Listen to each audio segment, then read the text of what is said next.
عزیزان گرامی وقار، آپ کے تقوی کا حال اگر میں بتاؤں تو شاید وہ سچی بات ہے جو حضور تاج الشریعہ کہہ گئے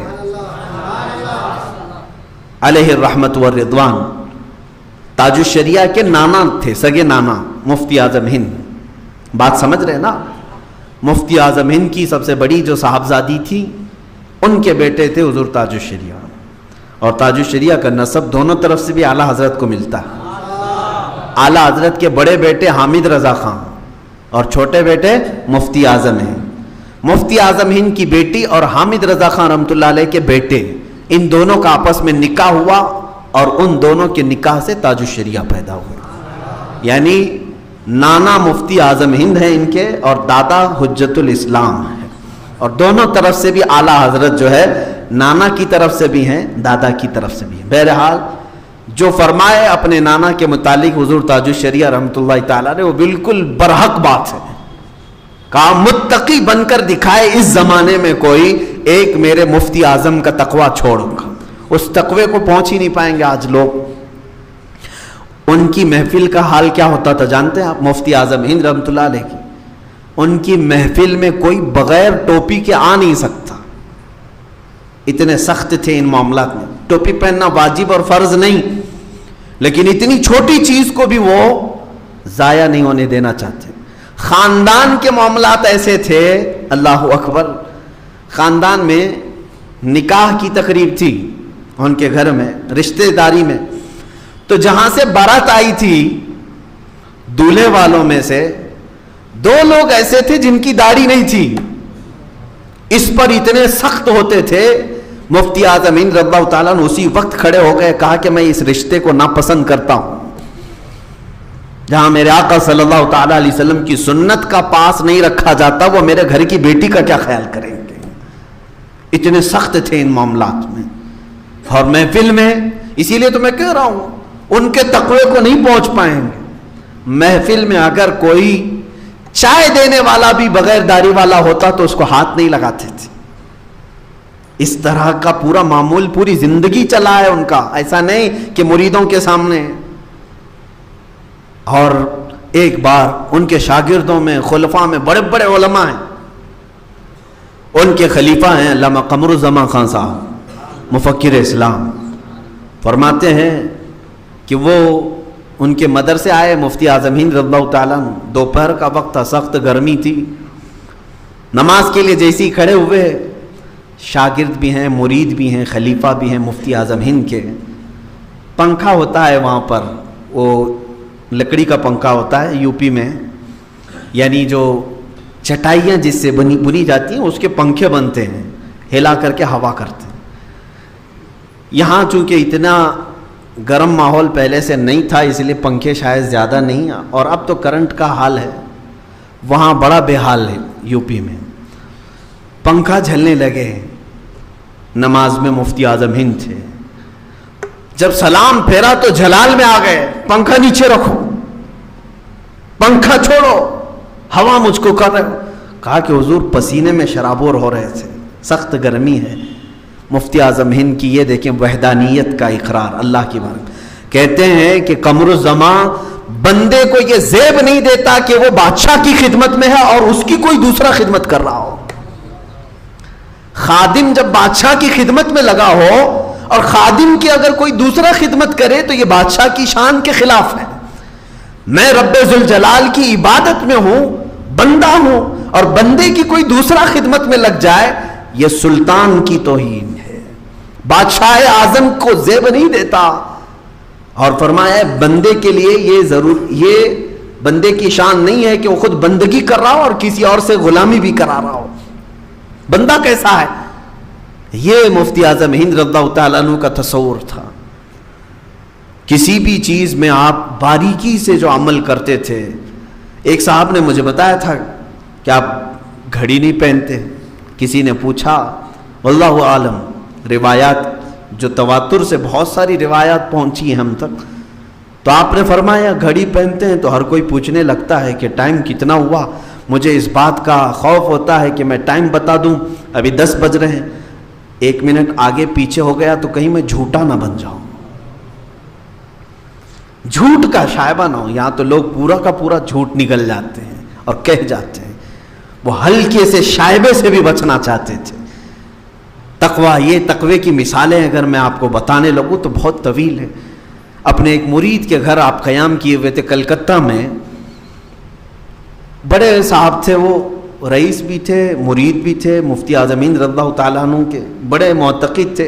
رات کو جب سوئے تو کمرے کے باہر ایک نل تھا جس میں سے پانی ٹپ ٹپ ٹپ ٹپ ٹپک رہا تھا. آپ بیدار ہوئے، مالک مکان کو، صاحب خانہ کو بلایا، کہا اس نل کو ٹھیک کراؤ، پانی ضائع ہو رہا.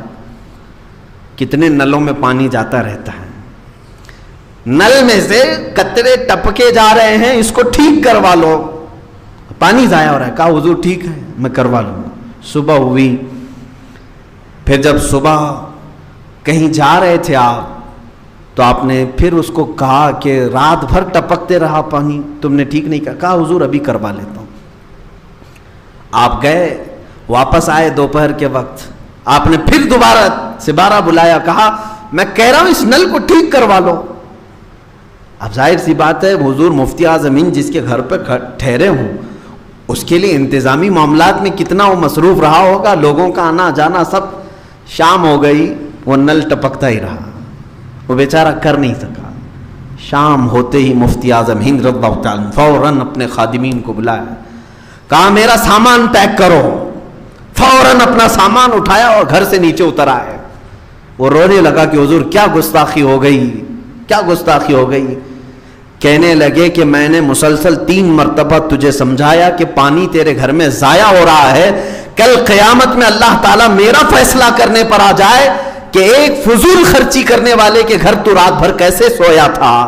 میں کیا جواب دوں میرے مولا کو، جبکہ وہ رب تعالیٰ قرآن میں فرما رہا ان المبذرین کانوا اخوان الشیاطین، فضول خرچی کرنے والے شیطان کے بھائی ہیں. میں کسی شیطان کے بھائی کے گھر میں رات قیام نہیں کر سکتا. خالی نل ٹپک رہا ہو، پانی کے قطرے ٹپک رہے ہو. ہے کسی کا یہ تقویٰ، اس شان کا تقویٰ؟ عزیزان گرامی وقار، نمازوں کا حال تو یہ تھا. اللہ اکبر، پوری زندگی بھر آپ کی کوئی نماز قضا نہیں رہی. 90 سال کی عمر میں ایک جملہ آپ میں بتا دوں. 90 سال کی عمر کو جب پہنچے ہیں، میرے استاذ گرامی جو حضور مفتی اعظم ہند رضی اللہ تعالیٰ عنہ کے خلیفہ بھی ہیں، وہ فرماتے ہیں کہ ہمارے سامنے مفتی اعظم ہند رحمۃ اللہ علیہ یوں کہا کرتے تھے کہ میاں میری جوانی کب آئی اور کب گئی مجھے پتہ ہی نہیں چلا. کیا کہتے تھے 90 سال کی عمر میں؟ میری جوانی کب آئی اور کب گئی مجھے پتہ ہی نہیں چلا. یہ بات وہ بندہ کر سکتا ہے جو جوانی کی عیاشیاں نہ کیا ہو، جو جوانی کی رنگینیوں میں نہیں ڈوبا، وہی تو بول سکتا ہے. ورنہ سب کو معلوم ہے جوانی انگارہ ہوتی ہے، جوانی میں لذتیں ہر کوئی لوٹ لیتا ہے. مفتی اعظم ہند رضی اللہ تعالیٰ عنہ فرما رہے 90 سال کی عمر میں میری جوانی کب آئی اور کب گئی مجھے پتہ ہی نہیں چلا. بچپنا بھی ویسا ہی، جوانی بھی ویسی، بڑھاپا بھی ویسا ہی. اللہ رب العزت نے جو تقوی کا امام بنایا اس کی مثال نہیں ملتی میرے عزیز، مثال نہیں ملتی. ہر چیز میں آپ نے شریعت مصطفیٰ صلی اللہ علیہ وسلم کو ملحوظ رکھا، حتیٰ کہ سنت مصطفیٰ کوئی بھی چھوٹنے نہیں دیتے تھے. آپ کا یعنی روز مرہ کا جو معمول ہے اس اعتبار سے بھی سنت کے خلاف کوئی کام نہیں کرنا چاہتے. آج تو ہم ساری چیزیں کر لے جاتے ہیں جائز اور ہونے کے اعتبار سے، بہت ساری چیزیں جائز ہیں، لیکن جائز کاموں میں بھی وہ بہت ساری چیزیں نہیں کرتے تھے. جائز کاموں میں بھی ہم تو ٹیبل کرسیوں پہ بیٹھ کر کھا لیتے ہیں، جائز ہے نا. مفتی اعظم ہند رضی اللہ تعالیٰ کبھی نہیں بیٹھتے تھے. کہا میں نے کبھی میرے مصطفیٰ کریم صلی اللہ علیہ وسلم کو سنا نہیں کہ وہ اوپر بیٹھ کے کھاتے تھے، حالانکہ یہ جائز کام ہے. چمچ سے توڑ کر کسی چیز کو نہیں کھاتے تھے. کہا نہیں، میرے آقا صلی اللہ تعالیٰ علیہ وسلم اپنے ہاتھوں سے کھایا کرتے ہیں. جس کو سنت رسول کا اتنا پاس و لحاظ ہو، اسی لیے میرے عزیزوں سچ کہا حضور تاج الشریعہ نے، متقی بن کر دکھائے اس زمانے میں کوئی ایک میرے مفتی اعظم کا تقوی چھوڑ کر. اس تقوی کو نہیں پہنچ پائیں گے آج کے دور میں. وہ نمازوں کے معاملات میں اتنے سخت تھے، اللہ اکبر، بہت سخت تھے. کبھی کبھار ایسا ہوتا تھا آپ امامت نہیں فرماتے تھے، اکثر مفتی اعظم ہند رضی اللہ تعالیٰ نے امامت نہیں پڑھ، لیکن جو امام ہوتا اس کی حالت بڑی خراب ہوتی تھی۔ رمضان میں وہاں بریلی والے بتاتے ہیں جب تراویح ہوتی تھی کبھی کبھار جو ہے 30 رکعت 32 رکعت 36 رکعت ہوتی تھی۔ کہا کیسے؟ ارے 20 رکعت ہی تو ہے تراویح۔ کہا نہیں، یہاں اکثر ہوتا تھا 20 کی بجائے 30 ہوتی تھی، 32 ہوتی تھی، 34۔ میں نے پوچھا ایسا کیوں؟ کہا 2 رکعت میں غلطی ہوئی، مفتی اعظم نے کہا دوبارہ دوہراؤ۔ دوبارہ ہو گئے، پھر دوسری رکعت صحیح، پھر 2 رکعت کے لیے امام کھڑا ہوا، غلطی ایسی آئی کہ آپ نے فرمایا پھر دوبارہ پڑھاؤ۔ کبھی کبھار رمضان میں 36 رکعتیں ہو جاتی تھی۔ اس وقت تک امام کے پڑھانے کی بار بار اصرار کرتے جب تک صحیح شریعت کے مطابق تجوید ادا نہیں ہوتی تھی، اور ان کے سامنے پڑھایا ہوا بھی وہ صحیح میوانوں میں اپنے وقت کا امام ہوگا، اپنے وقت کا امام ہی ہوگا۔ عزیزان گرامی وقار، تقریروں کا معاملہ آج تو جسے جو چاہے وہ بول کر کے چلا جائے، اسٹیجوں پر، مائک پر، جس کو جو ملے بول کے چلا جائے، کیونکہ اب ہمارے ہاں کوئی کنڈیشن نہیں ہے نا، منہ کھلا ہوا ہے، بول کے لب آزاد ہیں تیرے۔ وہی حالات ہیں آج۔ مفتی اعظم ہند کا زمانہ ایسا نہیں تھا، ایسا نہیں، اسٹیج پر کون بولے گا، کیا بولے گا، سب طے ہوتا، اور بیان کرنے والا جو گھنٹہ بھر بیان کرتا وہ 5 منٹ میں بیٹھ جائے، کیونکہ مفتی اعظم ہند رضی اللہ تعالیٰ عنہ لہجے کو اور الفاظ کو بھی اتنا کور کرتے۔ اب مثال کے طور پر بتائیں، کسی نے تقریر میں کہا کہ ارے آج ہماری قوم اتنی بدنصیب ہو گئی ہے کہ فلاں فلاں کاموں میں مصروف ہو گئے ہیں، اور ہم لوگ دیکھیں بڑے بدنصیب ہیں۔ مفتی اعظم ہند اسی وقت، ایسا نہیں کہ تقریر پوری کر لے بعد میں ان کو اسی وقت مولانا رک جاؤ، یہ جملہ غلط نکالا آپ نے، امت مصطفیٰ بدنصیب ہو ہی نہیں سکتی۔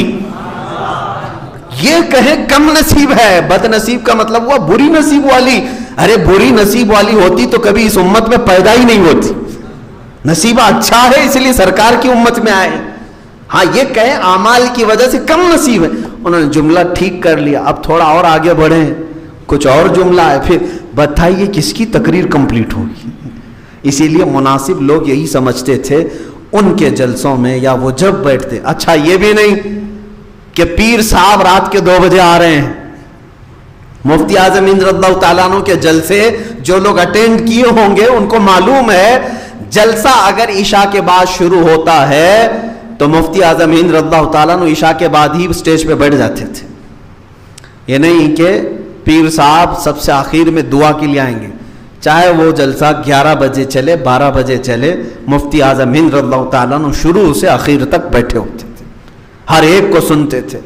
کچھ لوگوں نے کہا کہ حضور آپ آرام کریں، آخر میں آ جائیں۔ آپ نے فرمایا میرے آنے سے پہلے پتہ نہیں کون کون کیا کیا بول جائے اور امت کو کیا کیا کہہ جائے، بعد میں آنے والے یہ کہیں گے مفتی اعظم کے اسٹیج سے ایسی بات ہوئی تھی، دلیل بنا لیں گے نا لوگ۔ لیکن مفتی اعظم ہند رضی اللہ تعالیٰ عنہ ایسا ہوا ہے، میرے تجربے میں موجود بات میں بتا رہا ہوں، بڑے بڑے پیروں کا اسٹیج کچھ جاہل مولوی استعمال کرتے ہیں، ان کے آنے سے پہلے جو من میں آیا وہ بک دیا، وہ سمجھ میں نہیں آتا ہے کہ الفاظ ہیں کہ پھر کیا ہے، واللہ عالم۔ لیکن بدنامی اس بڑے شیخ کی ہوتی ہے، جب وہ تشریف لاتے ہیں ان کو تو پتہ ہی نہیں رہتا ان سے پہلے کیا کیا بولا گیا، بعد کی پبلک ہمیشہ اس کو دلیل بناتی ہے کہ نہیں اس اسٹیج سے کہا گیا جس میں فلاں حضرت آئے ہوئے تھے۔ مفتی اعظم ہند رضی اللہ تعالیٰ عنہ اس پر بڑی توجہ فرماتے تھے، بڑی توجہ فرماتے تھے۔ نماز کے متعلق میں اگر آپ کو بتاؤں، دیکھیں صحیح معنوں میں پیر کون ہوتا ہے، پھر پیروں کی بات آئے تو مجھے بولنا پڑتا ہے۔ ابھی چند دنوں پہلے کافی درگت بنائی تھی ہم نے، دیکھیں یہ باتیں کڑوی ضرور ہیں ان کے لیے جو جھوٹے ہیں، اور جو سچے لوگوں کے ساتھ ہیں ان کے لیے یہ بات کڑوی نہیں ہے، بلکہ ان کے ایمان میں اور اضافہ ہوگا۔ ہاں آپ سنیں، توجہ سے سنیں اس بات کو۔ پیر کون ہے؟ پیر ہے کہ پیر ہے، دونوں میں فرق کچھ بھی نہیں ہے۔ پیر بھی جو لکھا جاتا ہے اردو میں آپ دیکھیں سیم لکھا ہے، پے ہے یا ہے رے ہے، پڑھنے میں صرف تھوڑا فرق ہے، اس کو پیر پڑھتے ہیں اور اس کو پیر پڑھتے ہیں، لیکن دونوں میں حیثیت دیکھی جائے تو زمین آسمان کا فرق ہے۔ پیر وہ بلند ہستی کا نام ہے جو ہماری روح کی تربیت کرتا ہے، پیر اس چیز کا نام ہے جس کو سب جو ہے ذلیل سمجھتے ہیں، یعنی کسی کو کہہ دیا میرا پیر تیرے اوپر تو گویا کہ اس کو گالی دیا، لیکن پیر مجھ پر یہ گالی نہیں ہے۔ یہی سمجھنے کی ضرورت ہے کہ جس کے ہاتھ میں ہم ہاتھ دے رہے ہیں وہ پیر ہے کہ پیر ہے۔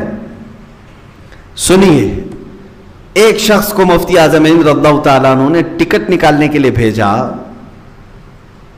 ظہر کے وقت وہ گیا، ٹکٹ نکال کر کے آیا، شام ہو گئی تھی، عصر ہو گئی تھی۔ آپ نے آتے ہی سب سے پہلے پوچھا، ٹرین کا ٹکٹ نکالنے کے لیے کھڑکی میں لائن لگتی تھی، پہلے پوچھا کہ تیری ظہر ہوئی کہ نہیں ہوئی، ظہر کی نماز پڑھی کہ نہیں پڑھی؟ اس نے کہا حضور بڑی لمبی قطار تھی، اگر چھوڑ دیتا تو لائن چلی جاتی تھی۔ مفتی اعظم ہند اتنے جلال میں آئے کہ کہا فوراً اس ٹکٹ کو پھاڑ دو، جو نہیں ملنے والے ٹکٹ تھے۔ کہا میرے ٹکٹ کے لیے تم نے اللہ کی نافرمانی کر لی، تم نے اللہ کی نماز کو ضائع کر دیا میرے ایک ٹکٹ کے لیے۔ فوراً اتنی سختی کیا، اتنا ڈانٹ ڈپٹ کیا کہ اس کو نماز دہرانے کا، نماز قضا کرنے کا حکم دیا۔